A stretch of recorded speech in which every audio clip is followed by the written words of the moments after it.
बिस्मिल्लाहिर्रहमानिर्रहीम। Technical jobs info 1.0 में खुशामदीद। अस्सलाम वालेकुम।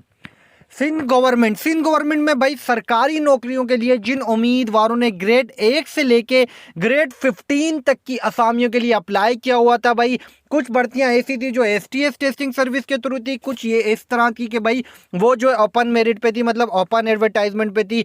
इसके अंदर काफ़ी बड़ी तादाद में पूरे सिंध से मेल हो या फिर फीमेल, उनके अपॉइंटमेंट लेटर भी जारी हो चुके थे, लेकिन भर्तियों पे लग चुकी है पाबंदी, लग चुकी थी। तो भाई इन सरकारी नौकरियों पर पाबंदी के मामले के हवाले से उम्मीदवार मुसलसल सवालात करते रहते हैं कि सर पाबंदी ख़त्म हुई या नहीं, क्या अपडेट है, क्या खबर है। तो भाई इस केस की और ये वीडियो आप लोगों के लिए बहुत इंपॉर्टेंट होने वाली है, तो इसलिए चैनल पे अगर नए हैं तो चैनल सब्सक्राइब कर लें, नोटिफिकेशन ऑन कर लें, ताकि आप लोगों तक चैनल के थ्रू भाई वक्तन फ़वक्तन डेली की बुनियाद पर जो भी न्यू अपडेट्स होती हैं, जॉब्स की मालूमात होती हैं, वो चैनल के थ्रू बआसानी पहुँच सके। सबसे पहले तो अगर आपके पास एंड्रॉयड फ़ोन है, उसके अंदर नेट अवेलेबल है, तो ये सारी चीज़ें जो है आप अपने मोबाइल से भी देख सकते हैं और इस पर नज़र रख सकते हैं। मैं ये तरीका भी आपको समझाऊंगा कि केस की मालूमात आप जो है ख़ुद किस तरह से चेक कर सकते हैं और जो नई खबर है इन भर्तियों के हवाले से वो है क्या। तो भाई मैं आपको पूरा तरीकाकार समझाते हुए सारी चीज़ों की तरफ लेके चलूंगा, ताकि आप खुद भी आगे वक्तों में जो है चेक कर सकें। हम चलते हैं मज़ीद मालूमात की तरफ और तफसीलात की तरफ। सबसे पहले तो भाई आप लोगों ने अपने मोबाइल फ़ोन पे जाना है, गूगल को विजिट करना है। गूगल पे जाके आपने लिखना है सिंध हाई कोर्ट, ठीक है।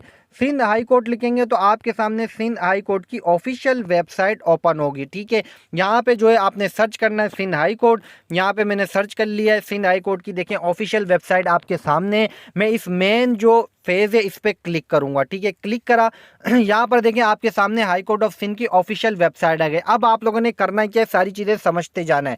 सबसे ऊपर आए, यहाँ पे देखें लिखा हुआ है केस इन्फॉर्मेशन, ठीक है। केस इन्फॉर्मेशन के आगे एरो का निशान आ रहा है, इस पर क्लिक करना है। अब दो ऑप्शन खुले हैं, इसमें लिखा हुआ है search case search new version और केस इंस्टीट्यूशन इंफॉर्मेशन। आपने क्या करना है, केस सर्च न्यू वर्जन पे जो है क्लिक कर देना है, ठीक है। जब आप इस पर क्लिक करेंगे तो यहाँ पे इस तरह से फेस खुलेगा। अच्छा, अब इसके अंदर जो है पूरे सिंध के कोर्ट आ रहे हैं, ठीक है। आपका कोर्ट, ये जो केस चल रहा है भाई, principal seat Karachi Sindh high court जो है कराची है, उसके अंदर जो है चल रहा है। तो सबसे पहले ही लिखा हुआ है प्रिंसिपल सीट कराची। इसके ऊपर, इस पिक्चर के ऊपर आपने क्लिक करना है। क्लिक करेंगे तो आपको ये जो है नेक्स्ट फेज पे लेके जाएगा। इस तरह से आपके सामने फेज आएगा, ठीक है। अच्छा, अब जो है इस फेज के ऊपर करना है क्या, यहाँ जो केस नंबर लिखा हुआ है इसके ऊपर आपने लिखना है 1493। भाई ये केस नंबर है, ठीक है। ये केस नंबर है, ये आपने सिलेक्ट करना है। और जो है आपने क्या करना है, और कुछ भी नहीं करना, ठीक है। ये सिलेक्ट करने के बाद आप लोगों ने सिर्फ जो है यहाँ पे सर्च लिखा हुआ है, आल पे सेफ चेक लगा के ग्रीन में सर्च लिखा हुआ है, आपने सर्च पे क्लिक कर देना है। जब आप इस सर्च पे क्लिक करेंगे तो यहाँ पर आपके सामने जो है देखें इस तरह से ये यहाँ पे जो है सीरियल नंबर के हिसाब से केस ओपन हो गए। अब आप लोगों ने करना क्या, आप लोगों ने कहाँ जाना होगा, तो यहाँ पर मैं आपको दिखाता हूँ आप लोगों ने कहाँ जाना होगा। आप स्क्रॉल डाउन करके नीचे आएंगे, ठीक है। और आप नीचे आने के बाद जो है अपने जो केस है आप लोगों का, आपने वहाँ जाना होगा। अब यहाँ पर आप लोगों का केस कहाँ पर आ रहा है ये आप लोगों ने देखना है, और ये मैं आपको दिखाऊंगा कि आप लोगों का केस यहाँ पर कहाँ पर आ रहा है, और वो देखते हुए आपने फिर उस फेज़ में जाना होगा। तो यहाँ पर जो है ये आप, मैं सर्च कर रहा हूँ यहाँ पे जो है, आप वॉच कर रहा हूँ, वॉच करके जैसे ही ये सामने आता है तो मैं आपको फिर उसकी तरफ लेके चलता हूँ।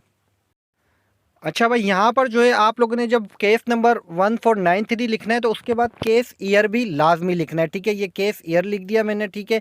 केस ईयर लिखने के बाद जो है जब आप सर्च करेंगे तो आप जो है सर्च करेंगे तो आपके सामने जो है फेस खुलेगा, ठीक है। अब मैंने यहाँ पे सर्च किया है, ठीक है। अब यहाँ पे स्क्रॉल डाउन करके नीचे आ जाएं, ठीक है।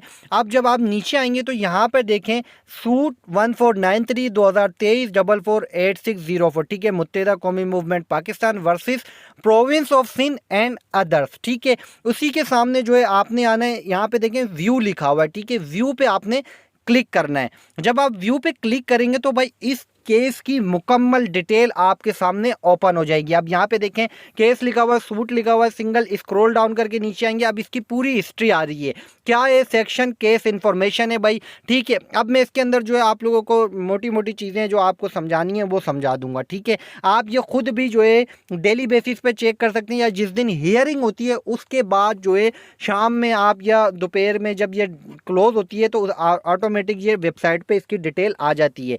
यहाँ देखें इसका स्टेटस क्या है। ठीक है, अब आप लोग यहाँ पे स्टेटस देखेंगे तो भाई यहाँ पर आज इसकी हियरिंग हुई है 13 नवंबर को। ठीक है, adjourned date by court adjourned to 13/11/2023 at 11:30 AM 11:30 बजे सुबह में। ठीक है, अब इसका जो है अदर इन्फो क्या है, डिस्चार्ज। ठीक है, अब डिस्चार्ज का मतलब क्या है, केस खारिज। ठीक है, केस खारिज मतलब अब इसकी जो है नेक्स्ट हियरिंग डेट दे दी गई है भाई। यहाँ पे देखें, next HG AD register OSD ex नाजिर।